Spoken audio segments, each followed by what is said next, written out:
Those are the number 1, 2, and 3 people that sign up. You have service. You know, when they come available, you're like, I want to know about this. You don't have Gmail addresses or Hotmail addresses. Read them off. You're not afraid that I've heard that. Yeah, I heard that. Yeah. It goes to 2005, they're the exact same thing.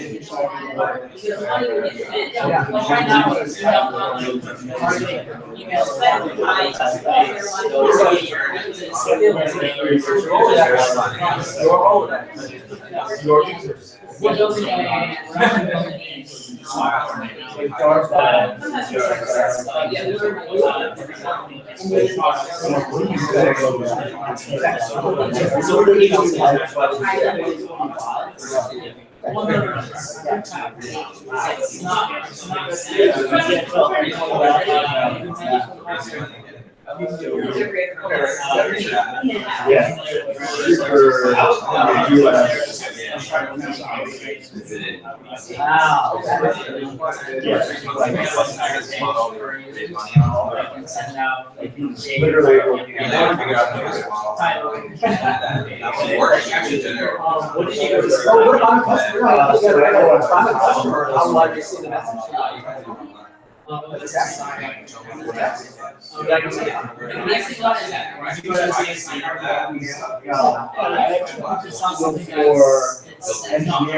You get text that you're still generating money off of it.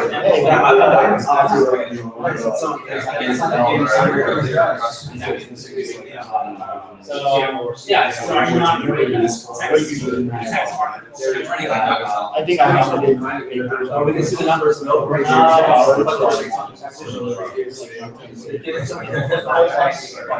Yeah. Because they know next one has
They never requested it. We just feel it, and we see it. We see it. And it lasts about 5 seconds before they get trash.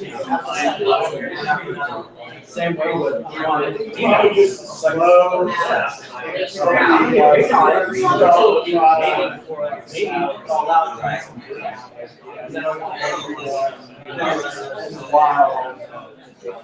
In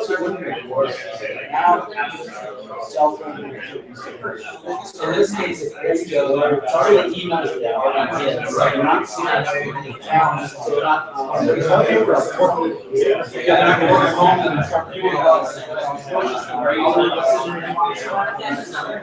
So all of the friends will be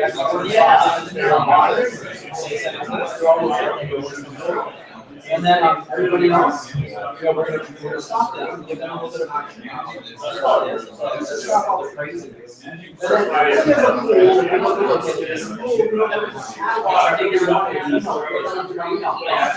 do want to add on that, I say, Sandra, I want to comment and do that. We don't have so that's why I add them. It's a lot. A lot of them are history. Oh, really? Sending emails when I'm receiving them. Sending it out. Just, good for me. But it always has to come to our you want to think about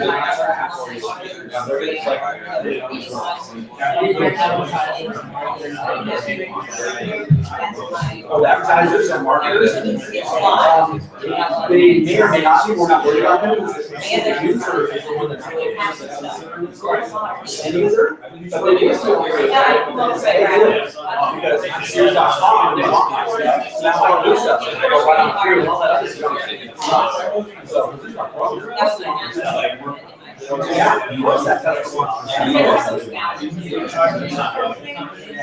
good. Now the other part I said, I can't do it until I get that. Until there's 10 people on my platform.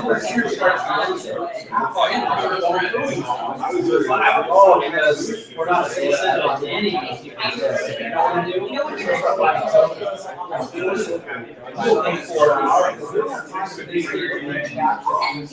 don't have the humor for that. Yeah.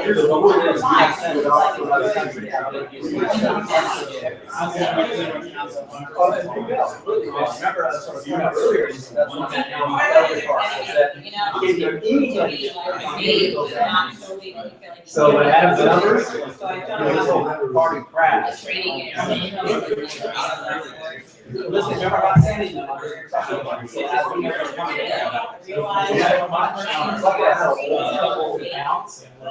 Here's kind of the one that's on ShadowBid.com. So it's like that one, all the MVPs, okay, I'll just scan it again. Let's see. And I'm skipping to do it. We don't like to do it. You're not doing this. Well, just put everything else there, just watch it.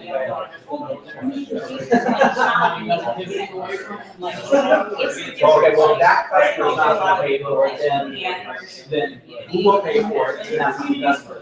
Remember, our customers always who has our money in their pockets.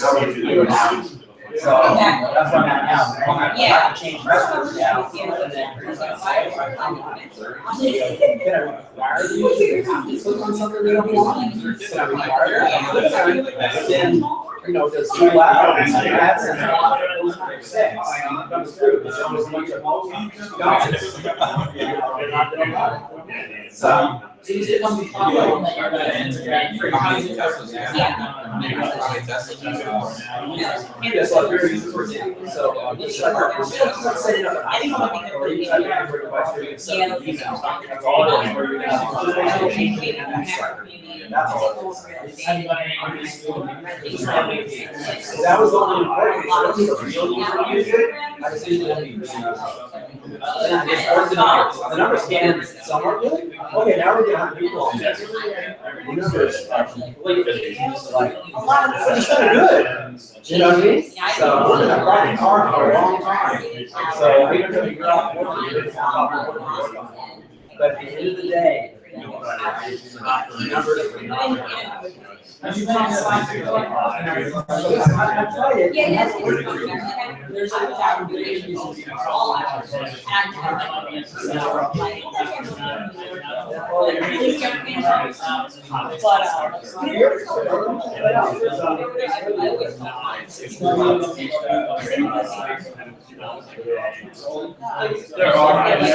a lot of issues all out there.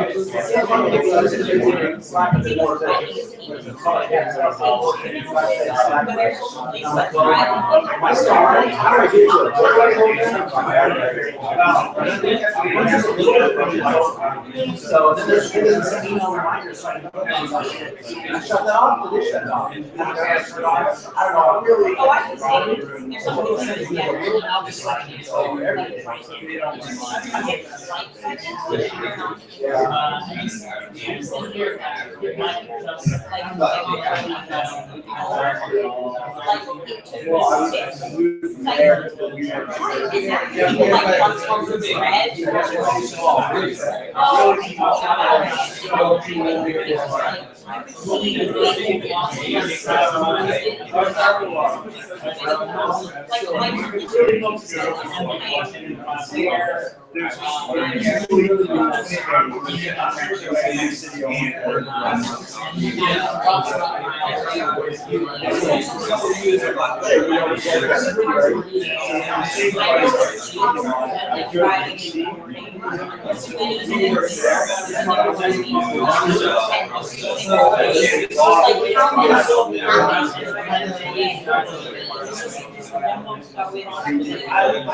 Yeah, right.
All right, so we got a little bit of a smaller situation going on today. So the way I typically run these things is I'll start asking a bunch of questions and kind of engaging with the panelists. But since this is a little bit of a smaller group, I'd encourage you guys to just like jump right into the combo and participate as well. Just a quick introduction. My name is Quentin Ford. I started the company KNW Agency, which actually does events like this regularly. We've done a bunch of panel events in the past, and going forward, we're going to do a lot more startups, social media, fashion, and then also career growth. This is Control Collective. It's a great co-working space. I work out of here. Tim does as well. And I've been here for about a year. If you guys are looking for a place to work, a co-working space, this is an awesome place to be. Definitely made a lot of great connections, good partnerships. I know Tim actually does as well. So. Yeah, I got team members and stuff like that. I got people that work for me and work out in the space. And so if you are renting a small team, it's way cheaper to house them at a place like this initially than it is to go get a space someplace else. So it's one of those things. It's also cost benefit. People here are great, and if you haven't had a chance to, I encourage you guys to go take a tour. There's some ping pong tables in the back and a huge event space in the back as well. I've also partnered with Fisherman Labs, which is a development, VR, and marketing firm that's located here in Control Collective as well. So I'm just going to give them a shout out because we're working together in 2017 to bring more attention to these events and really blow this up. So I'm excited for that. You guys want to do any social media posting? Feel free to just hashtag KNW Agency on Instagram. That's definitely my favorite network. So just focus all your efforts on Instagram. So what I'm going to do is first have the panelists introduce themselves. I guess we'll start with you. If you could just say your name and just describe a little bit about your background, that'd be awesome. Yeah, you can talk about your company, sure. Okay, my name is Rahul Sanad, and my background is started kind of in Seattle. I was a developer at Adobe, desktop products like C++ coding, and then I got recruited by Microsoft to be a lead designer on Microsoft Word, which was a program police used to type. And yeah, I think it's a new one. But and then I went to business school, dropped out because MP3s hit, and I wanted to create Spotify. Went back to Microsoft. They didn't believe in hosting software, so I quit, recruited some people. We did a startup called The Platform. We got a $30,000 legal bill for music compliance investigation, and we quit the music business, switched to video, and built kind of the leading back end for internet video, like Comcast, Verizon, Microsoft, Hulu were all built on top of it. Sold that to Comcast for a little over $100 million, and then tried to go after YouTube, but Comcast would have none of it. Moved down here, did another startup called Geodelic, which was mobile kind of white label Foursquare almost. So it was location-based apps for airports, universities, theme parks. Followed Groupon, they fell over a cliff, they pulled us down with us, so we kind of sold off the assets, and that's my background. And then my current company is called Tesloop, and we're doing city-to-city transportation. So from here to Vegas, here to Palm Springs, in electric autonomous vehicles. So basically that means Teslas today.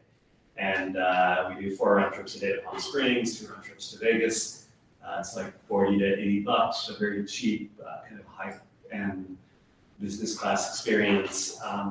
And we think electric autonomous cars are going to take over most transportation in that 50 to 300 mile range from planes, buses, and to some extent trains over the next 5 years.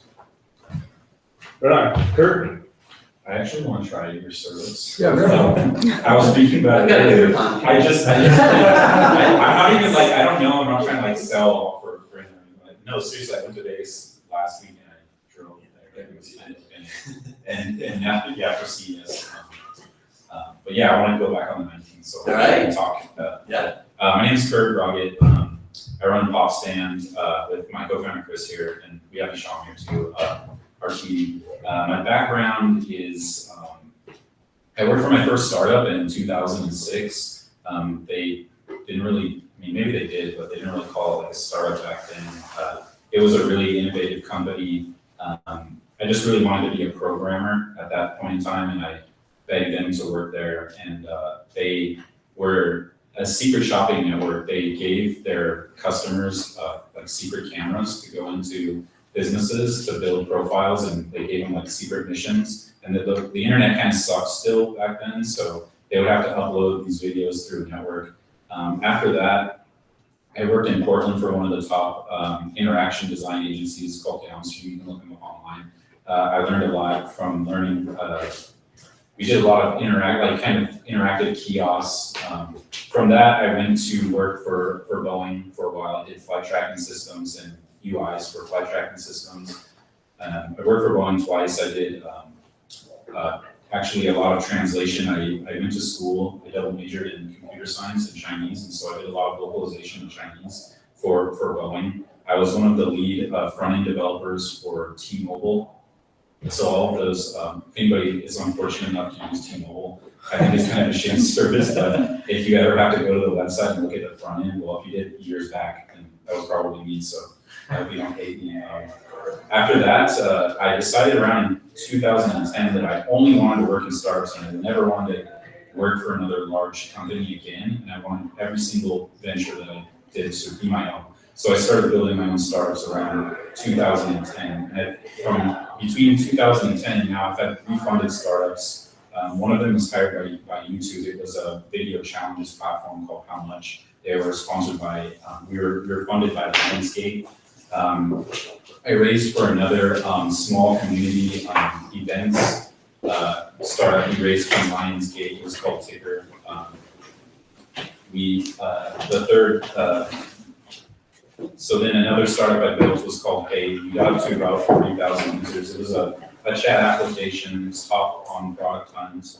I've raised multiple times. I've helped my friends raise a lot. Startups is like my main thing. And since I was in so many startups, like either as a CTO role or some kind of business role, I learned more about business. And a lot of people started asking me to either be their CTO, to where I started noticing a pattern. A lot of people were just like, can you be my CTO? Can you tell me what stack to do? So at the same time, me and my partner, Chris, we had both raised multiple times. We decided to turn it into sort of like a CTO as a service business, but it's sort of kind of blended in now to, we want to help people to build and even advise them on building low risk MVPs for their new businesses. And so that's where we're at now with Popstand. Great. Go ahead, Tim. I'm Tim Kaysen. I started thinking that I could conquer the world through business school, and it's a lot harder to do that than you think because of like the technology landscape. So I went to school for, it's funny that you said Chinese, I went to school for international business and Japanese. Nice. So I was gonna do like international trade and negotiations, stuff like that. And I thought that was like the way to go until you interview with a company and they say they want you to work there for like 40 years because the cultural standard is based on it. So after like chatting with my friends and stuff like that in college, we came up with like a couple different ideas. Like we had job offers from a number of different places, but we kind of decided to chase down like this, entrepreneurial mentality. And that was like, I guess 7-8 years ago. And so you start off with this notion that like it's gonna be easy and you just hire the talents that you need and stuff. Needless to say, now 7 years later, like I'm like a highly achieved programmer because that was a necessity to be. So after about like 3 or 4 months with that first like project, that first business, I realized that the team that we were hiring out of India like couldn't. One, there's communication gaps, there's gaps in quality, there's gaps in like what actually needs to happen. So I took it upon myself to just start learning on my own. And I picked up books because that's all that they had at the time. There's only videos on how to learn programming. And I went from there.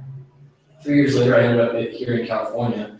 I had like, that was I think 2 startups that had just like kind of gone under at that point. And I'd worked for like a number of different companies like GE and stuff like that, just doing like advising. This is what I would do for a technology stack. I come out here and I started like really grinding away, working for a number of different agencies. I worked for like Blitz or Famous Group. I've done contracting for Deutsche, for 72 and Sunny, and all the while realizing like their margins are way more than what I was charging them, because they're able to charge for 1 day of work like maybe like $2,000-$3,000 for the work that I'm getting paid for a couple $100. So I decided that it's time to go back into business, and I've done a number of different like software startups that since then that just include solving a problem for a business and partnering with that business in order to set up. Currently, over the past year, I've had a release of an app called ShadowBid, and ShadowBid is it's basically a financial limit order for Amazon. So you set the price you're willing to pay for a product, and since the product prices change so frequently, whenever the product price drops below that point, automatically purchase it through your Amazon account and whatnot. So we make money off of like a small margin and looking for like a subscription service on something like that. And then I've got my own development shop that I run with developers here in California as well as in Florida. And we do anything from like CTO training and stuff like that. We do maintenance for like setups with like early startups. we do WordPress, we do e-commerce stuff like Shopify. But yeah, you eventually transition to the role of like managing all the business stuff again, so you come full circle. That's kind of where I am right now. Right on. Yeah, go ahead. I also studied computer science and Japanese. Oh, nice. It was funny when you mentioned it's been a while. Earlier. It's been a while. I can probably get it if I like get back into it. But it's funny that you mentioned the platform earlier because I spent like part of last year working with Beachbody to integrate with MPX on the platform. So now their whole like login system, it's great that you work on that. Yeah, that was my baby. Yeah, that's awesome. So actually, Rebel, I wanted to ask you, how did you come up with the idea for Tesloop, and then what was your first step towards making the business a reality? Yeah, so I have a son who was 16 last year, and he came to me, he's like, I think I should get a car. And I'm like, you should get a job. And, what should I do? And I'm like, find something you love, and something related to that. And he's like, I love cars. And he came up and he's like, if you lease me a Tesla, I'll drive people to Vegas, I'll pay the lease, and you're break even. And Tesla has a thing, you take it for 3 months, they have a no questions return policy. And I'm like, that's the stupidest idea ever. And I'm like, let's do the numbers and everything. We did all the numbers. Like, okay, this kind of makes sense. There's no staffing cost, you have no fuel cost, there's no maintenance cost. You can take ads out on Craigslist, we looked at the prices there, and I'm like, but you're gonna kill yourself. So I'm like, okay, Tesla share, I was like a Tesla freak at the time, but I said, shareholders meeting in 2 weeks, you go ask Elon Musk if that car is gonna keep you safe. If he says it is, I'll lease you the car. And so I drive him up to Mountain View, and we go to the shareholders meeting, and he gets up there and tells Elon, I'm gonna drive people to Vegas, and I wanna know if autopilot's gonna keep me safe. And Elon's like, to start out, you're gonna have to pay attention, and in 3 years, you're gonna be able to go to sleep. And when I heard that, I thought, okay, so you're gonna have to go, so meaning basically a little over a year from now, if you're gonna be able to go to sleep in a car, I thought that would be the biggest technology kind of economic advance ever for like this short of a period. And so on the drive home, I joined the company and we launched the service a month later. It's awesome. And then, so what was your your first step to like making this reality? So go to Tesla's website, order a car, $5,000 down, get the car, take out Craigslist ads to drive people to Vegas. No permitting of any kind needed if you cross state lines. So what do you mean by taking out Craigslist ads to drive people to Vegas? You just posted on Craigslist like, we'll take you to Vegas. Did you have to pay for the ad? Was it like? Yeah, Craigslist free. Yeah, well, in jobs you have to pay. So I wasn't sure if there's a specific area. Cool. And so you just right away people kind of glommed on. Yeah, and then we did a little booking site and we got Facebook ads. Yeah. And right on. And then we got like a bunch of media coverage. And then When did that media coverage happen? I swear I remember reading about this about a year ago or something. Yeah, I mean, we started 18 months ago, so I think by I don't know, we got Vegas coverage first, in maybe November a year ago. Okay. And It was like 16-year-old starts company to drive people to Vegas or something like that. Yeah, right. Yeah, right on. So Kurt, I know you described a little bit about your background, but so why did you start Popstand? What was the motivation for that? So just mainly recognizing a pattern, I had my own kind of greedy reasons for doing it. The main thing was I had been like a multiple startup founder, and I started learning the game. At first, I was just desperate to start something and get funding. I thought that was the best goal to have, just get funding. And then after I did that 3 times, with different startups, I realized actually getting funding isn't the coolest thing ever. Like I remember when I got my first check, we got $250K from the Drapers for our first startup that we built, and we were really excited. But then after you get that money and it like hits your bank, like you kind of get nervous because then all of a sudden you have to like give them money back, you know, and you have to actually make money, and so it made me sort of nervous. And then I started realizing like after the third business that we had started that I had to, like, for example, the first company that we built, YouTube, came in and wanted to hire everybody. And so I didn't want to work for YouTube. I got kind of tired of it.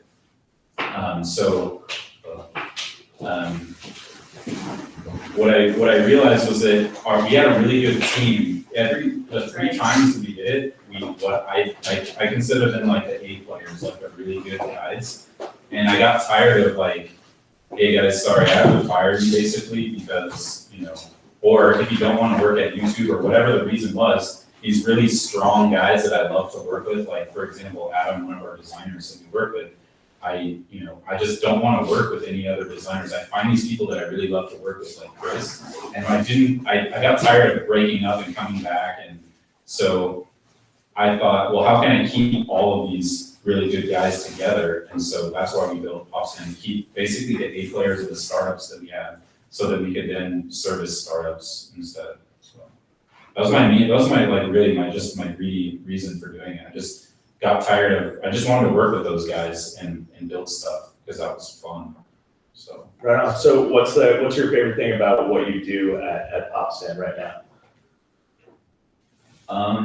So I think that what I've realized that I really love to do is if somebody shoots me a business idea, and what I want to do is become a master at telling you how you can prove that business works or not. Like basically validation. So like analyze what your core hypothesis of your business is, and then figure out, like to me it's a really interesting problem. Like I have this idea, like this Tesloop idea thing's great, and like the way that you proved it is pretty simple, you know, and I want to figure that out. Like how can because a lot of people, they'll come and they'll be like, I need to build an app. Like why? Like how do you even know that that'll work? And so for me, coming up with like a really elegant way to prove that that's an actual business with the least amount of tools, that's like the most interesting thing for me. I would want to do that for dozens of businesses a day if I could. Awesome. That's really cool. I'm sure some people in this room would like your help. So Tim, can you tell us a little bit more about ShadowBid and how you guys actually came up with that idea, and maybe talk about some of the challenges that popped up right away? Okay, I started working with the guys last April, and it was a team that was already kind of formed together, a team of MBA guys, which sounds like it could be a positive thing, but it's not always the best thing, because that means a lot of formal education and not a lot of like time like really pounding the streets. So you have there's 3 guys that were starting out, and they had an idea, and they had won a couple different pitch contests for that idea. They hired out through a bunch of different developers to develop the software for them. So when they came to me, they had like burned through about like 2 different development teams that had tried to build a version of the software and couldn't do it.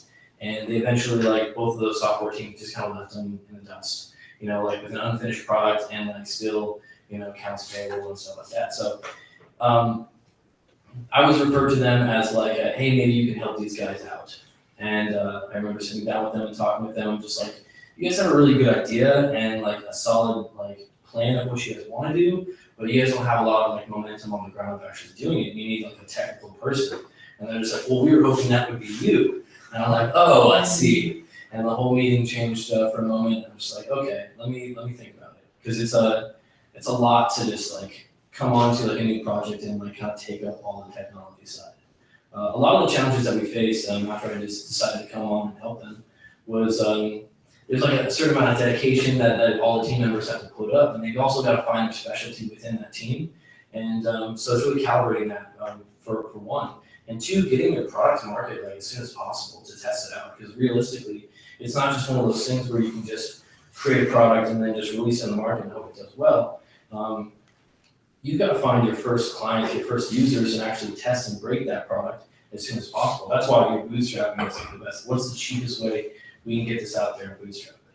And so part of that was actually like talking with these guys and coming to like terms to say like, let's release a product that's maybe like 95% there, but at least we get feedback and we get traction in the market, we get people talking about us, and we can actually put some marketing behind it. So we started doing that, and we pivoted because we lost like our iOS developers a couple times too, because I was just managing the team.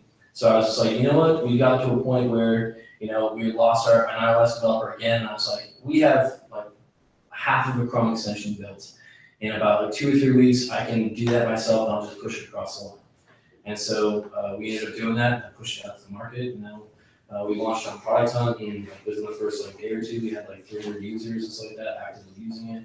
So yeah, we're doing well, we're getting there, but it's a long road, and a lot of it is just like, it's managing people, and it's like finding out what everybody else is good at, and just like trusting each other to do the job, you know? Yeah, right on. So I have a feeling that I know what how you guys are gonna answer this, but the other day I was on Reddit, I love like just reading what's going on there. And there's a young kid who asked a question. He basically said, I have $20,000 to start a company.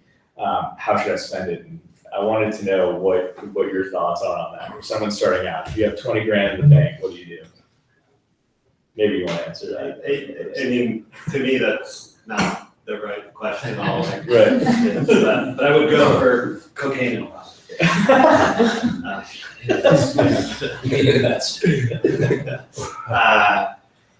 yeah, like I think you need an idea and need to validate that idea. You should save that money, try to validate that idea, spending almost none of that money. Like you should spend it basically. You should spend $100 on Facebook ads and put the rest in the bank. Whatever your idea is, take out Facebook ads, test it demographically, see the response to it, see your click-through rate on any concept, and it'll tell you something. Anybody else? Yeah, I would say, like, there's so many other ways to like actually test the idea, like Facebook ads, before you even do anything, right? You can do, I know a lot of people who tested like the title, like Tim Ferriss like tested the title of his books using ads and stuff like that to find out what had a higher click rate, you know, but like A/B testing like a certain advertising channel with an idea that you have. First, make sure it's a viable idea that you can't be spent effort on. And then second, make sure it's not an idea that like the buying of this is too high. It's something that you can solve simply, you know, and if it's something you can solve simply and you have traction and awareness in the market from running a few $100 in ads, $100, $50 in ads, you're gonna know that soon, and you can create a solution in like, even if it's a makeshift solution, you should be able to create something in about like a weekend, I think. To just be like, what is the lowest common denominator of this? And can I contact my social group, my professional networking group, or people that I trust that's gonna give me feedback on like how it was executed, you know? Right, Kurt, do you have anything to add to that? Well, it sounds like he's young and he wants to spend the money. So Right, like, exactly. hypothetically, he wants to spend the money, so.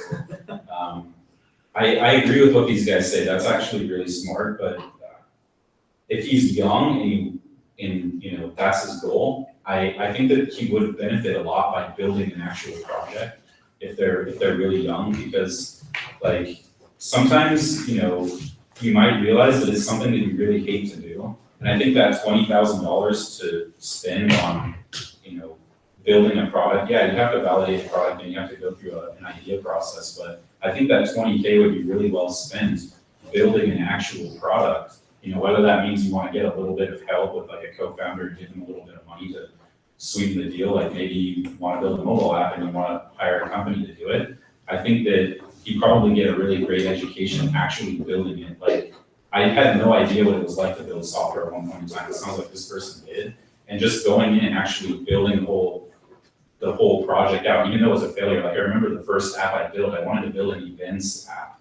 And so I spent about 3 months building it. I did spend a lot of money because I left my job just so I could build it. And so I probably lost over 20K just by not making money. And that whole project ended up being kind of a foundation for like that taught me Ruby on Rails, for example. That taught me a lot of stuff about web development. That taught me about, you know, how to actually go out and get users when you have a product. And so like what these guys said is super smart, but if you really just wanted to spend it and you're super young, like I think it would be well spent building an actual project too, just in the education. It'll probably fail, but.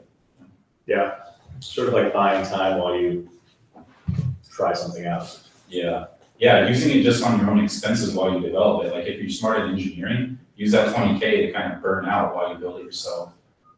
Right on. So, yeah, this is a good question for all of you. What have been some of the most cost-effective ways that you've been able to acquire customers, whether it be social or relationships or anything like that? Always talk. Like you just always be in a conversation with somebody. If you're doing like a type of sales thing, like I know, I'll follow up with people that I just met for like 5 minutes, just to be like, hey, how's it going? You know, like just tell me more about your like what you've been up to and all that stuff. And what I realized is that building those type of relationships and communicating on that level, you're always gonna like that person can be a friend and stuff like that, but most likely they could also be a customer at some point in time. You know, and I'd rather work with people that I like. You know, and typically those times like half the people that I know and they have like their own kind of side projects or hustles, they have some sort of technology solution that they need solved. And maybe I'm not the one that directly solves it, but I know somebody who is, and that's just another thing, you know. It's about like really fostering those personal networks, those professional networks, you know. So Right on. What about in relation to something like ShadowBid? Are you guys spending any money to advertise this? Or? Yeah. So we've done a couple different things like social media outreach and stuff like that, and social media automation. And I'm sure at some point in time we're actually gonna run like and promote ads against that. But it's also about like gaining the customer feedback because you can get a whole bunch of people, you can pay people to acquire your app and stuff like that to use it. But it's also about like getting the right feedback from the people that are using it so that you know what you need to update and change. So like, yeah, I don't even know about it, like it's about how many users or how much you gain, but like the quality of those users, you know, that type of retention is gonna be so important. So, yeah, I mean, if you wanted to do like growth hacking and stuff like that, I know they had like, you ran a meeting yesterday on growth hacking, which is pretty solid I was there. But yeah, social media outreach is great, you know, like running ads, like hitting the right networking channels, like finding other like influencers around that stuff. It's gonna be huge because they're speaking the same language that you're trying to. They're just in the same genre of product. You know, they're just not. You're selling a product that they can use. You know. Yeah. Kurt, do you have anything to add to that as far as some of the most effective ways that you're able to gain customers or clients? Like for Popstand, making friends and letting people know that you care, like is pretty much the main thing. Like the first year of our business, everything was referral based, just based on making friends. And they, you know, your friends learn what you do eventually. So that's kind of the approach that I take for Popstand. But in the past, like if you're starting a new product in a startup, it's a little bit different. Like you don't, like your user acquisition strategy shouldn't be like making friends because it's like way too slow. I mean, they might give you some really good feedback, but the largest success I ever had with user acquisition and getting feedback was launching a product on it and making sure that you have a really focused launch in different sites. Like we launched on Product Hunt and then we hit everybody up, like, and we got to #1 on Product Hunt, and that was like a massive user acquisition. I did that with my app Hey, and I had like everybody from all over the country within the 2 weeks, like just hitting me up, like accelerators offering me money, people calling me offering money, users connecting with me through the app, like thousands of them, like with over weeks. And it was because I did such an effective campaign on Product Hunt. Like, so I would suggest that when you do launch, like you have to hit it from every angle. It's not like I just throw it up on Product Hunt and then it's gonna do the work. It's like, no, you throw it up on Product Hunt, and then once your Product Hunt lead is, you blast it to every single network you can. And just like, you kind of, it becomes exponential. Like I went to Twitter, I personal messaged every single person I knew on Twitter that I got on Product Hunt and urged them to go upvote and share. I went to Facebook, I did LinkedIn, I went on Reddit, I did everything. And like, if you hit it from every angle and have a really, because like a lot of people will distribute through different networks, but I don't think that's really right. I think that you just have your whole team focus on one spot. And then you jump to the next spot next, then you can do like PPC or whatever. Yeah, that's awesome. I know you talked a little bit about the Craigslist situation for you guys in particular, but do you have any advice on sort of effect? Yeah, I think customer acquisition is really product specific, of course, but I think if you're a consumer, you absolutely need to figure out virality. It's almost impossible to grow a business now without some type of, a consumer business without some type of virality. And I would even go so far as to say you should design your product to be viral. If it doesn't have a viral component, meaning if people aren't sharing and there's an opportunity to pull somebody new in, it's really tough. Like in our case, we're not like an internet product. Yeah. So we do a little bit of Facebook advertising, we do some PR, but 80% of all of our bookings are word of mouth. Spread. We take out Facebook ads, and then what happens is everybody tags their friends who they think are going to Vegas or Palm Springs, and then they book with us. And we don't do this, but we should. But like, we should have things where take a picture and put it up, and we'll give you this. Like again, we're just like going crazy running a business from 5 in the morning until 2 in the morning every day. So like we are a little bit less systematic than we should be. But think about virality just as you're doing your marketing. That should be, as you're doing your product design, as you're figuring out the concept, that's got to be front and center of the consumer. Yeah, it's really good advice, actually. I feel like I've seen a few, or a lot of companies actually, that are like set up to go viral, kind of like you just mentioned. Is there a question about that? Does anyone have any questions right now? Just you can throw it out there if you want. I came in late. Yeah. Unfortunately, I was commuting from back from the valley. Sure. I guess I know you guys already know about what their companies are, but if the panel members don't mind, just a 1 minute intro again. Cool. Sure. Yeah. I apologize. No, so I'm Tim Kaysen. I run a web dev shop out of California and Florida, and then more recently we launched an app called ShadowBid. That's a limit order app for Amazon. So it'll automatically purchase and execute. Yeah, I'm Kurt. I run Popstand, and we build MVPs and advise new startups on how to build their MVPs. And I'm Rahul, and we have a service that lets you go from city to city in electric autonomous cars, so you can book a seat in a Tesla to Vegas. Oh, cool. Thank you guys. All right, cool. And I guess it's we'll- called, what was the name of the Tesloop. Tesloop? Yeah, so it's like Tesla and Hyperloop. Do you only go like to Vegas, or do they have other cities as well? Currently, it's 4 times a day round trips to Palm Springs and then Vegas from LA and Orange County. And then we're going to add Santa Barbara, San Diego, Okay. and then plans are for Texas and Florida. I drove from Vegas last weekend. I wish I knew you. Because it was Cool. Warrior. Yeah, I had a question for Tesloop.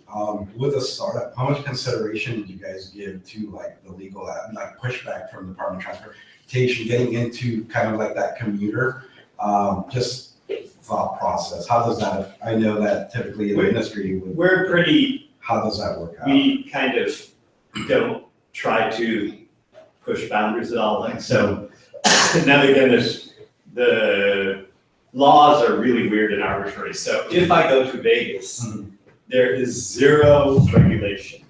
I don't need any drug testing. I don't need background checks. I need nothing.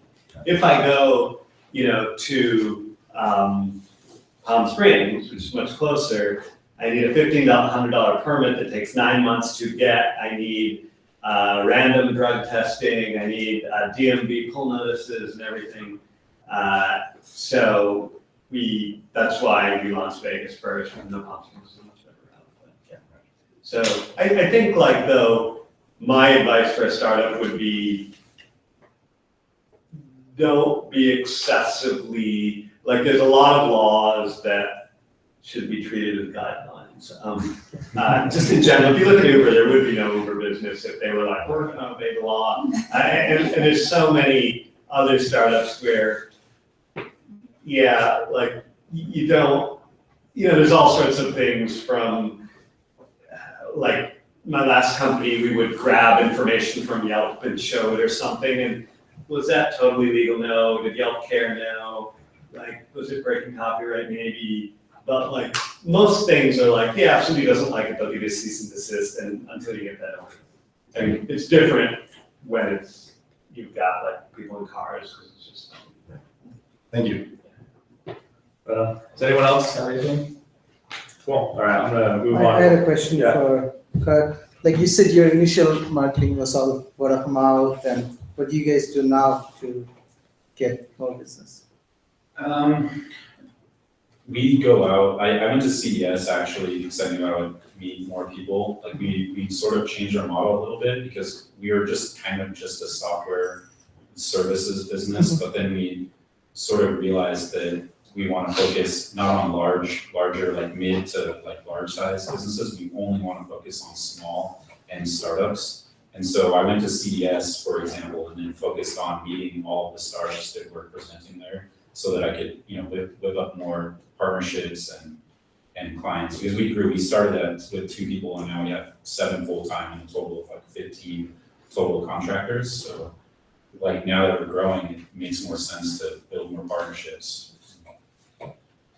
Actually, this is a perfect segue into one of the questions that I was going to ask. Tim was at our growth hacking session last night, and he actually brought up something pretty cool with Craigslist that I wanted to ask you a little bit more about. So you mentioned how Craigslist has a little RSS feed option at the bottom of their posts. So can you tell us a little bit more about that and maybe explain how companies can use that to gain some new customers? Okay, yeah, actually, I started doing that a long time ago. It was for my own personal, like, finding jobs and stuff. And I was just like 1 year out of my startup, and I found like my friend, he was like doing the same thing I was doing. We were doing like PhD programming, and like he had jobs all the time. I'm like, dude, what are you doing to get all these jobs? Like, I know you don't, like, he's not a social person. He doesn't go out, doesn't meet people. He doesn't post ads on. I was like, what are you doing? And so he showed me what he was doing, and basically put in like a search criteria on Craigslist in the bottom right hand corner of every search page is an RSS feed. He was taking the RSS feed and popping it into either his like Google Reader or his like, he had another like RSS reader, and each one of those different ads that meet the criteria came up as if it was like a new email. And so he had an autoresponder hit every single one of those like new emails that came in on the RSS feed, and he'd have like 20% respond off of like an autoresponder, and then from that he'd close like maybe half of those, because it was just like the first person to respond. He initially started in like Florida, and then he set up his criteria across like 5 other states, and he had more work than he knew what to do with. So I was like, maybe I can do that for other things. And so I started doing that with like things that I wanted or something like that, and I ended up getting like I can't remember what it was. I remember I picked up a guitar doing that way just because it's like, I want to find this specific guitar, and then I have them mail it to me and stuff. But like there's a bunch of different like small hacks that you can do like that just help automate. I was telling you the other day about like doing like automation of like an RSS newsfeed directly to Twitter. Where it's just like if it meets these criteria for these topics, it's automatically posting to your social account. Just saves you time. I thought that was a real interesting one, particularly for acquiring customers. Yeah. Maybe you enjoy that. So, Raul, I asked you earlier about, it's kind of a twofold thing. You've got the passengers and then the drivers. So I was just kind of curious how you're going about getting in touch with drivers. Are you like contacting Uber drivers, or like how do you put that side of the puzzle together? I would say we probably have 3 or 4 drivers recruited from every time anybody takes an Uber. We tell them about it. If they're a good driver, they'll apply for us. But we take a list of that. Yeah. And we've started doing Facebook with a little bit more targeting. But if we apply, if you say, hey, drive a Tesla $15 an hour, you get 100 responses. So then my favorite trick on hiring people, not like hardcore engineering talent or something, but anything that is a kind of widely applicable job, is you send them to a Google form to answer a bunch of questions. And 80% of the people will drop out, so they don't answer, and you have to, because otherwise you get overwhelmed and it becomes a screening problem. But we had all these questions, so then we just look at the spreadsheet, look at all the questions, figure out. So we ask them what do you think about Tesla? What do you think about environmentalism? What's your favorite app? You just ask 10 or 15 questions, and they're not all related to the job, but you look at those and it becomes clear who you care about, and And then we also have this thing called Recruiter Box, which is like a little online tool that just makes the process of putting people through the recruiting pipeline so much better. So the idea is that you make it sort of hard or for people to apply so that you only get. Yeah, I think a little determined- hard, which yeah, then yeah. proves that you care and By internet standards. you care 10 minutes enough to Yeah, apply for this. If you don't care about, you're not willing to spend 10 minutes answering questions, you're probably not a good candidate. And then the information, some of it's kind of related to what you're doing and some of it's not.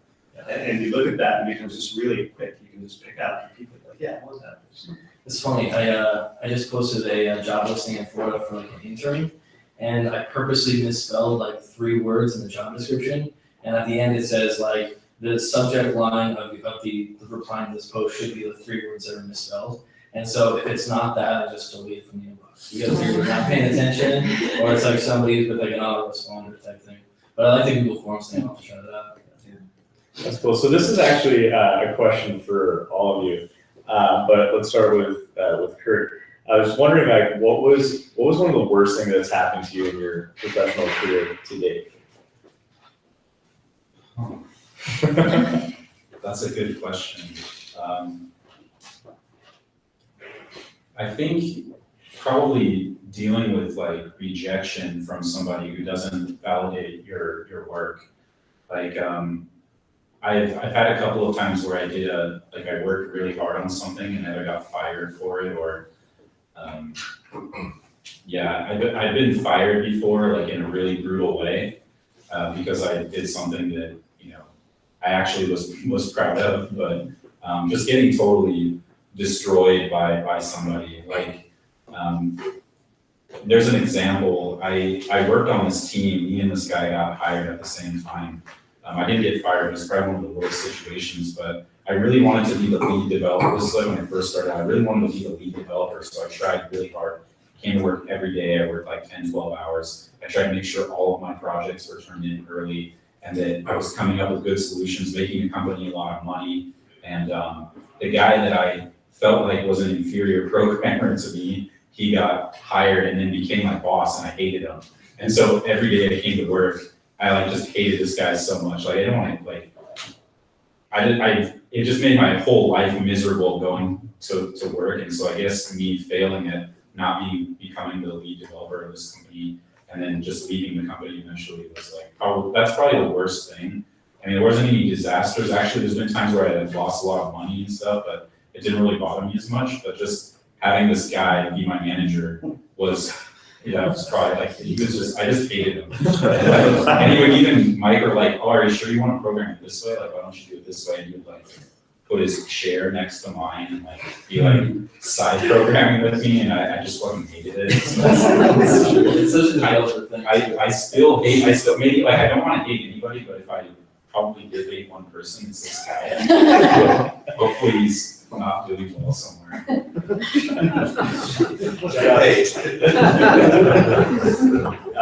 Raul, what about you? So I think that was pretty easy. Like my second company, we spent 4 years to get to $3 million revenue, raised $11 million, like 35 people, and then basically collapsed. And like after 24/7, just working on it, you put so much into it, and then in that case, a lot of things went wrong at the same time. But like that's traumatic. And I'll say the one thing that really saved me is all my investors whose money I lost. And they're like, you made a great effort. You tried hard. It didn't work out. We're happy we invested. We'd invest again. And in fact, the lead investor did invest again in Tesloop. So without that, I would have been so crushed because you just get everything involved in your whole consultant scheme, and everything is all tied up into that. So yeah. I have a comment about that. That's one of the awesome things about being a CTO as opposed to a CEO, because the first company that you build, it got pretty significant, and it wasn't 11 million, but it crashed down. And I remember I was thinking that oh man, all these investors are gonna be like, what's wrong with you? But they just blame the CEO. So, it made it a little bit better for me. But So, yeah, I think you have to go through that first time of just like having one of the companies you have just like completely crash and burn and stuff like that. And it's painful, and sometimes it's like the wrong technology or wrong timeline or not enough money or whatever. And I know I've hit like a lot of those different things, but I'd say one of the like some of the worst times has been like when like you just kind of clash with the people you partner with and like you didn't think you were going to, or like working like on projects with like close family and friends. Like that's tough too, because like you don't want to like really ruin the relationship, but you also need to keep each other in check. But with all that said, like there's like two things that are just things I check out for now. It's like make sure your legal documentation is like taken care of. Especially like right now, like I'm in the service industry of having a tech shop, and you just have to have all your legal paperwork and stuff that like just clear. And otherwise, it can cause like who's responsible for this, or like you said you're going to do this. Like have that stuff being crystal clear, and then liking the people that you work with and being very communicative between this, like between you and your team. Otherwise, like it's just gonna cause problems, or something's gonna come up and you guys have different opinions. How do you solve that? You know? So, yeah, I mean, I could probably note a handful, but usually it's the second time that I have to learn the lesson that's the most painful. So I'm just like, man, I should have picked up on that the first time. yeah, right on. So, and again, another question for all of you, as we kind of wrap this up, what would be some advice you'd have for somebody who wants to quit their job and start a company right away? I can jump in on that one. That's an easy one. I will convince you to quit your job 100%. Like, if you're a healthy person and, you know, like a lot of people have a sort of like safety net. Like, even though I don't have like people who really support me, but really if times got rough, like I could probably sleep on my mom's couch, like if I really wanted to. And I would just try to look at it this way. I read this really great book called Personal MBA. That was highly recommended by Google, but they said some stuff that really made sense to me on this. It's like, our brain is designed to be scared to start businesses. It's literally telling you when you do it that you're gonna die. Like that's like what your brain is telling you. And so you just have to remember, like you live in a modern world, like you're not gonna starve, you're not gonna die. Like why are you working some shitty job that you don't enjoy? Like you should just quit and like start a business and be like, who cares? Like so what, you're not gonna be able to eat at Whole Foods every day or what? Like just quit and do it and rough it, because you'll thank yourself later. And yeah, you're gonna fail at first, but you just have to remember that your brain is just telling you that you're gonna die when you start a business, and that's not actually true. Cool, I like that. Although it's a contrary viewpoint, not that I don't have it. But I think like, again, while you're working, you can spend 4 hours a day afterwards getting something together. You then have some money to fund it, so you're a little bit more flexible, and you can take out $100 worth of Facebook ads because you're making $100 at your job. I would say there's a time to quit, but like so many people I know start their startup while they're working somewhere else, and then you got to find the right time to kind of, get serious. And it's probably sooner rather than later. Like the later you wait, the slower it'll all be. But like I'd say like at my first company, probably it's 5 co-founders all working at Adobe, working at Microsoft, and we're like, yeah, we're gonna do this. We met like every evening. Maybe one engineer was not working, he was coding, but everybody else was just working. But we were on the company, and then later. Yeah. Solid. But no, the one thing is like a lot of people are like, you're like, okay, if you give me funding, I'll quit my job. But that never works. You gotta quit before you ask for money. You gotta Yeah. Yeah, I'm somewhere in between both of those, because I've had to do both. There's been times where like I realized that, this is something I have to quit my job for. And like the first time you do that, it's super scary. The second time you do that, it's not that bad. Because the first time you do it, most likely what will happen is that it won't work out and you'll have to go back and get a job again. Right? So you do that, and then the next time you do it, you're just like, oh, hey, I've been here before. This isn't familiar territory. But learn how to grind first before you're going to do that. Like after hours. Like a lot of people, they work a job and they think that, oh, sweet, this is my responsibilities. I have this job, and that's it. running a company or like having an idea and growing it is so much different because you've got to worry about all the financial stuff with that job, or hiring the right talent, or solving the problems that you can't solve yourself, right? And if you're not up until, like 2 a.m., you're not, like, that's not the first year of your business yet. Your business is really gonna start kicking off, and it's like, you're spending late nights trying to figure stuff out, trying to learn all the stuff that every other business owner that's been running a company for 10 years is like pretty ingrained in them, and you gotta learn it by trial by fire. So you have your job, work after hours, I would say, but like, you're probably gonna have to quit a job a couple times for your own independent venture, before you really start to feel that traction take off. Right on. So Kurt, what about, what's your main focus right now, and what do you think you're gonna do differently with Popstand in the future, or where do you see things headed?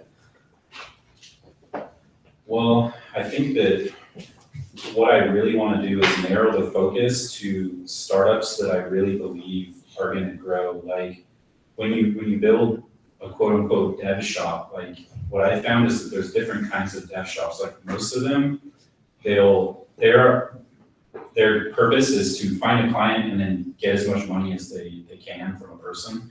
And like that is the kind of dev shops I used to work for, and that's fine. I think that it's okay. You do some work and then get paid, but what I'm realizing is that's kind of a hustle. I don't want to do that. What I want to do is something that's a little bit more scalable, like put a little bit of my skin in the game on some of these startups and build partnerships that can like grow. Like, so what I would really like to do is, start with a low in like getting on the ground floor on a startup, either building a product like from the beginning and then help them to raise and then grow along with them.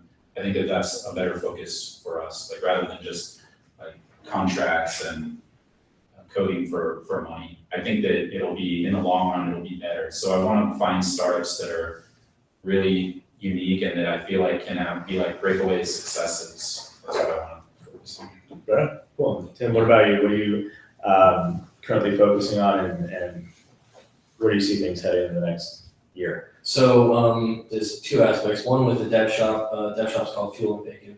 What we're trying to do right now is diversify the type of work we have for the portfolio by building out the different partner relationships that we need to with, let's say, Salesforce or Google or Amazon, where they can refer us clients for those things. And that's the base level of work we're always going to have.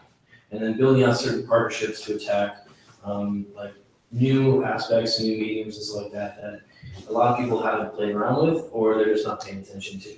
Like, while VR is a really hot space, like the integration of VR into like online, like there's not a lot of web shops that are focused on that, or like creating specific solutions for that, or customized solutions for something else. You can find a lot of different partners out there with their own business that maybe they're running just like the editorial side, or in the news section for that, and you can hop on. Their expertise is going to show you where there's a lot more work for that coming in the future.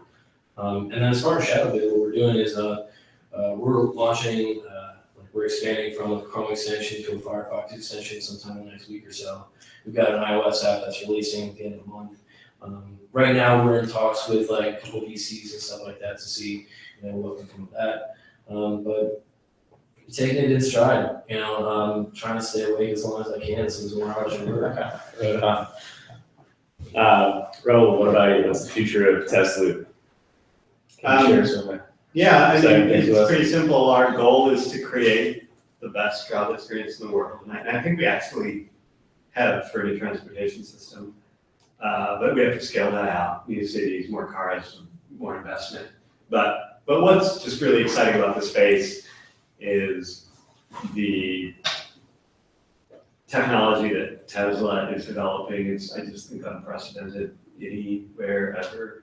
And they are like pushing the boundary of what can happen, how fast it can happen, and how they do things. And cars are going to drive better than you next year, and they're going to be cheap, and they're going to be green, and they're going to, be renewable powered.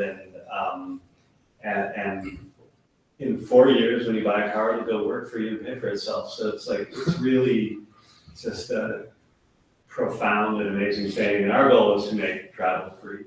And we will do that in the next 20 years. just like storage is basically free now, like, you know, pay for 15 gigs. When I started my first company, 15 gigs was then like 10,000 a month. With the driverless cars coming out, I mean, that's gonna have a pretty good effect on your biz, I would imagine. So the way we break it up, there's autonomy, which is a technical term, meaning the car can drive itself. And you have that today. You have that 98% of our drive today is the car is driving. People are. And you have to keep your hands on the wheel. The car's steering, the car's braking, the car's doing everything. And it's like, last week I decided the car drives better than me because we were going to see us and it was raining, pouring, and the robot wouldn't come on, so I had to drive because it couldn't see well. So it doesn't always do it. But so I'm like trying to drive the car, and I'm like going over the line, and I'm like, wow, I'm not that good of a driver. And then like the sun came out when she got out of LA, and I turned it on, and I'm like, yeah, it's actually but then there's driverless, and that's really a legal thing. That's going to be state by state, country by country. That'll probably happen minimum 3 years, probably like 4 to 6 years, depending on where you are. And actually for us, we don't care that much about driverless because driverless is really important if you're Uber and you need to move cars around the cities and you don't want people in them. We don't want an empty driver's seat. So in a year, we will put any of you can get behind the driver's seat for free and go one way to Vegas. And on the way back, somebody else is going to get behind the driver's seat, put their hands on the wheel. The instructions are going to be, don't override the autopilot. Just put your hands lightly on the wheel. No texting because you get caught by the police. You know, Karen give you that's your problem. And so we don't want like empty cars moving around because it's like long routes. There will be people, you know. So we actually don't care that much about drivers. We care about autonomy, which is the technical ability for the car to never crash and be safe. Right on. I want to open up to questions. Does anyone have any questions for these panelists here? Yeah, just like you do. No.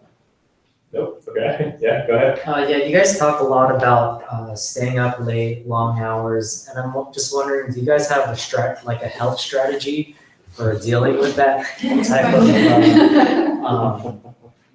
abuse on your body?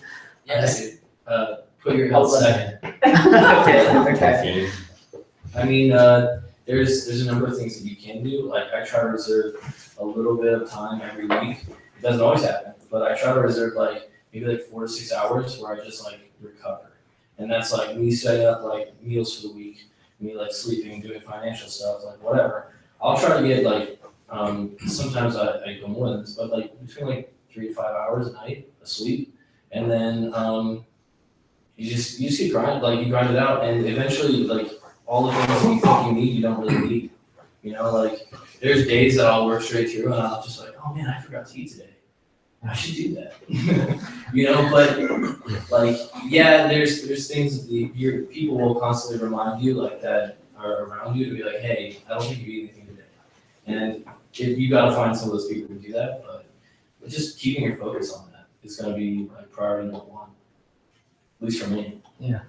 I'm in a different school of thought, maybe because I'm old, but I try to do hot yoga 4 times a week, and just if I feel if I didn't do that, I'd be dead now. And I also feel for me, if I just grind and grind and grind, I get in a mode where I'm not super creative and I'm not coming up with things I'm, there's so many times in startups that there's always a way, there's always a path where if you knew something or had an insight in a startup that fixes your problem. With every startup, because you could be doing what the company that's going to be successful is doing if you only realize that. And for me, it's a situation where I'm guiding the company and leading them, having to make all these decisions, and there's a lot of latitude in what we do. But I feel I try not to do regular work on weekends. I'll read stuff and I'll listen to Tesla earnings calls, and I'll listen to all the Tesla podcasts and things like that. But I'm not grinding away. If I just grind, I feel I lose insight, I lose creativity, and I think that in a startup is incredibly important. I'm leaning more towards this side. I really believe that your brain functions a lot better if you have enough sleep. And I think that it's so important. So I try to get like 7 or 8 hours every night, and I have a non-intoxicating item. Like I think removing caffeine is actually a huge one. Like that's where I feel like I get a lot of power. Like I don't burn out or anything like that. If I feel tired, I just take a little nap. But yeah, I'm more into eating healthy, no stimulants, and sleep.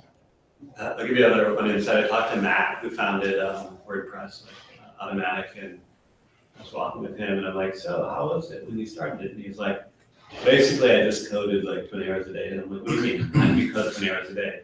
He's like, I went on some sleep cycle, and it's like, so I would sleep 15 minutes and then go like 4 hours and solve 15 minutes. I did that in college. I did polyphasic sleep. Yeah, and actually, when you go on those sleep cycles, you get months of sleep and get used to it. So if you really want to like optimize, you can do that. I forgot all about that, but it'd be a fun little experiment. If you're gonna do polyphasic, like make sure you have like a rhythm of the first like 15 minutes, like when you wake up, and a rhythm like the first like, 15 minutes before you go to sleep. And then make sure you don't miss like the schedule, like time. So it's like having one go off where it's like I need to sleep for the next half hour. Like because when you miss that first one, it just starts to balance off. It's gonna take about 2 weeks to get into it. There's no need to not like eat now, like just get soylent. Yeah, you can do so. I actually stopped soylent recently because I was just like I feel like I was just getting lazy in some other parts, and like cooking food gave me an excuse to like stop from work, like decompress for a minute. It was like soylent, the like liquid meals and stuff like that. I do that for months, and it's fine, but like you miss out on part of life. Yeah, eating healthy is really big for me. So, and I'm just curious how you guys approach it. So, thank you. Yeah. Thank you. Anyone else? You're right, I did have a question. Oh, okay, go for it. So you said that like starting a business because your brain tells you you're gonna die and you work these ridiculously long hours. So what is the thing that most inspires you that has you push through all that? I think like my greatest inspiration is actually dying. Like so, I know it sounds kind of morbid, but like, and like I'm not even trying to exaggerate with death. Like they've actually done studies. Like it triggers like a fear, and your fear is based on your survival, right? So for me, death is it's like I'm gonna be dead someday. So like, what do I want to do with my life? And so if you're sitting at your desk working for a boss or something you don't like or something you don't really believe in, like. How would you feel? Like, I mean, I'm an atheist, but like after you think about it, I'm just gonna be gone someday. Like, what do you want to do? Like, you have two choices. I go to this stupid thing that I don't really even love, or I do this thing that I really like. I think that a motivator, like you're gonna be gone. Like, why don't you just try to do what you want? I mean, a lot of people will take that and be like, okay, I'm just gonna do acid every day or something. But like, I think that if you really are thinking about a scalable and enjoyable and fulfilling life, you'll think about what you really want to accomplish. It'll be a good guide. That's a good guide for me, really. And you build a tolerance test. Yeah. I think it's also like positive motivation is always a good thing. Like bread for the head is what a lot of people have called it, but it's like putting the type of information as far as like a mental structure in your head so that there's like a native programming that your brain has that's going to tell you something, right? And so, for instance, like when you're going to die, it's like, oh, you think about that and you're just like, oh, it gives you like this scarcity. That like, I got to do something with that. Replacing like the type of self-talk that you have in your head with something that's more positive. Yeah, you can do affirmations and all that stuff. And I think that some of that stuff does work, but also like, giving yourself enough like that's going to inspire you a little bit, that's going to keep you motivated to keep working. Like finding the reasons of why you're doing it is way more important than actually doing it half the time. Because you doing something like I used to do triathlons and stuff like that, and I wasn't really interested in doing triathlons or like Ironman or anything like that until I was in like a pretty bad car accident where my chiropractor's just like, it's going to be too painful for you to ever run. And then all of a sudden I was like, well, shit, now I'm gonna get on it, and I'm gonna do yoga, and I'm gonna do all these different things, and, you know, within like a year and a half, I was doing like triathlons and stuff. And it was like the reason why, because somebody told me that I couldn't, you know, and like, it was always that moment that was like, that's what I was thinking about when I was finishing, like the finish line and stuff like that. That was like, you know, a memory or a moment that you kind of captured, like lightning in a bottle, just saying like, this is why I want to do this. And you can learn a lot of that to what other people are saying. And I think it's like, you can get that inspiration from books or people or mentors or even other people that are just like doing the same thing that you're doing as a competitor. You see how they're hustling. Yeah, books and surrounding yourself with people who are updating inspiration. So it's so huge. It's so huge.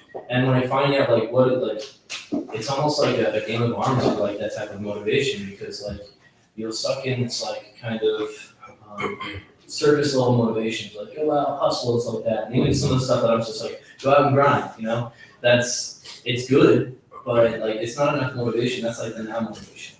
Like there needs to be like long-term motivation. What's keeping you like in the game? What's keeping you focused? Like why would you want to do something like this for 2-3 years? You know, think about it that way. And when you can solve like the reason why you want to do that, not just 2-3 years from now, 10 years from now, it's awesome. That and like some visualizations of saying like, here's what I want to do today. Here's what I want to do this week, this month. Like if you do a little bit of that every day, you can work forever. Sorry, this guy right here had a question for us. Rahul, you were asked about acquisition and you said that like each business will have a different acquisition channel essentially.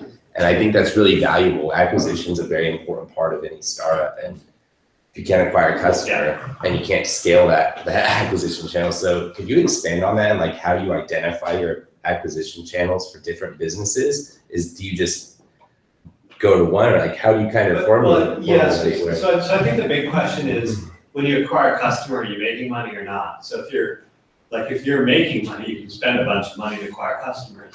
If you're not making money, you can't spend $50 on customer acquisition, you know, to get up to 2 million customers, you're 100 million in the hole. So I think that's like the biggest question. And if you are making money, then it becomes this optimization problem of lifetime value of that customer. Right. You know, and again, if you're not, then you really have to be even more, you know, it has to be a variable acquisition if you're not making money. Otherwise, I think there's very few successful businesses nowadays that do that. Sure, and more on like acquisition and just kind of acquiring customers. Do you think that you started to bring it up now? Do you think it depends on the size of the company? If you have a track record, like as far as partnerships and things like that, do you find not any? For consumer? Like I think the most, like my second company, we had all these biz dev partnerships, T-Mobile, Verizon, whatever. We could get people to come try the product, download it. But the number one thing about acquisition is, do people love your product? And if people don't love your product, everything is so hard. Like you pay more money and it's harder to convince them and everything. If people love your product, everything becomes easy.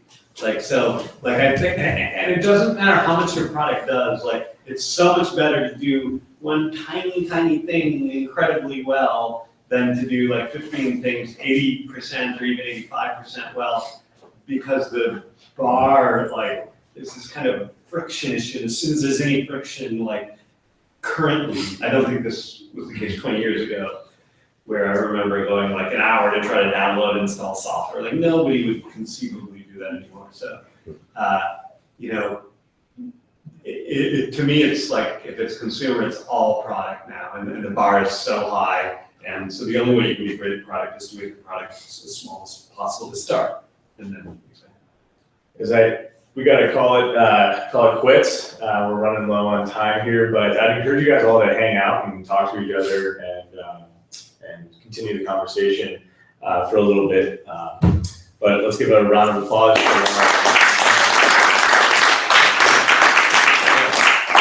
thank you guys so much for coming out. Like I said, just hang out and talk for a little bit if you like it. Can I get a Tesloop coupon? Yeah. Kurt, what was the book you said? Oh, it's called the Personal MBA. Oh. Yeah. It was really highly recommended by Google, and like since I came from a tech background, I was like, I wanted to learn more about business, and I felt like I was kind of a dumbass to business. So I read it a while back, and like they say that if you read that book, it's like getting a personal, it's like getting an MBA, and it was really valuable, man. I highly recommend it if you want to learn about like kind of like a broad overview of what an MBA would do. Because I couldn't afford to go to Stanford. See, I'm the opposite. Like, I went to business school, but I don't have a tech background. So. Yeah. But no, yeah, definitely. And if you want, I can, if you give me your card or something, I could recommend some. I don't have a card. I have a card. I could send you a link to it later. Oh, it's Kurt. I'm Kurt. I thought you were Kurt. People always call me Kurt. It bothers the fuck out of me. So like, I'll be like, it's Kurt with a T in the end. Yeah, I said Kurt. I was like, oh my god, my name's Kurt. So when you came in, you said your name out loud. You said Kurt. So we can't blame people for getting it wrong. No, that's true. That's true. Anyways, I'm gonna take off this. Yeah, you good.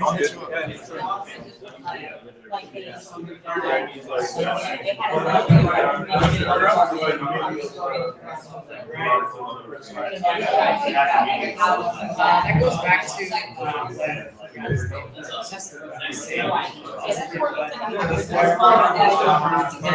where your brain tells you what and whatever fear is, it just automatically like stops you. It's like, what's next for your idea?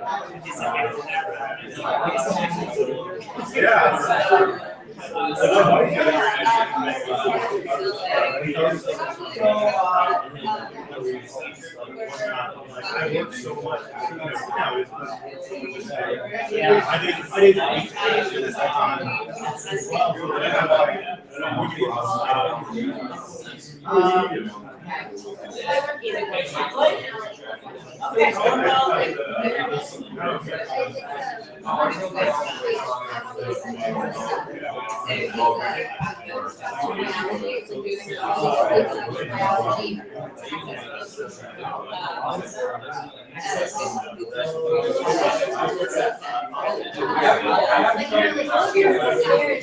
Oh, yeah,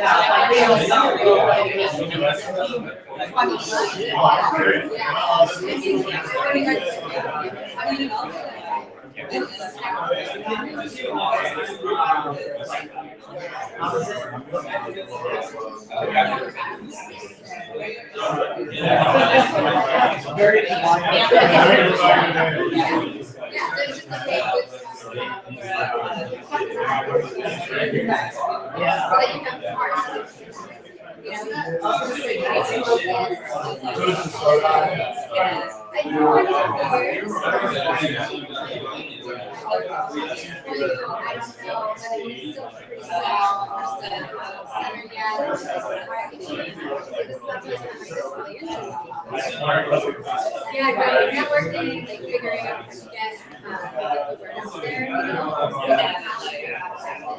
practice for years,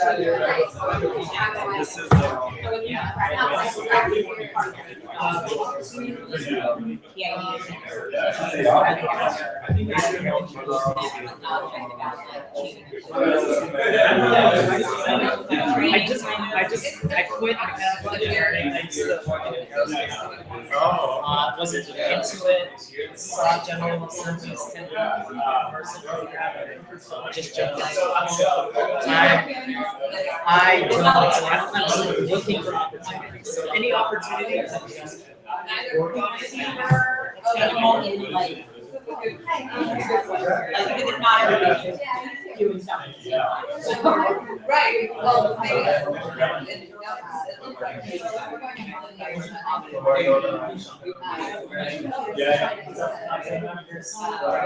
Okay, you have time for questions?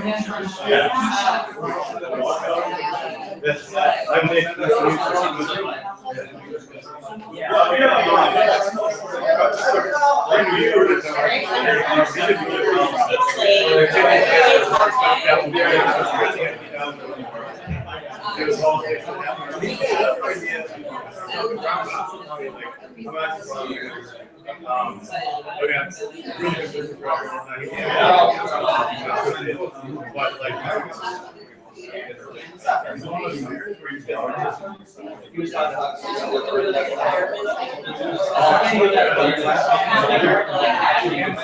get